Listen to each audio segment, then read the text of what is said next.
Hello everybody, welcome to my channel. Let's check two antennas. 669C, which was with the Radiotory RT 4D, and Retevis 701. Which one is more effective? I will use this device, electromagnetic field indicator. Let's check the antennas. That's first antenna, 669C and 446 MHz. Antenna Retevis 701, the same place, the same frequency, 446. The frequency 433 MHz. Antenna Retevis 701. Antenna 669C.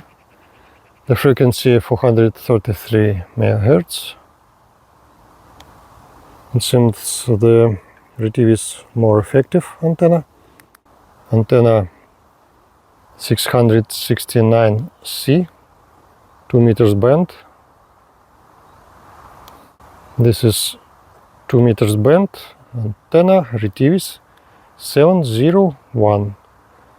I think the Retevis much more effective than antenna 669C, which was with the radio. The antenna Retevis 701 works much better, and I will use it with this radio. Thank you for watching my videos on my YouTube channel. See you soon.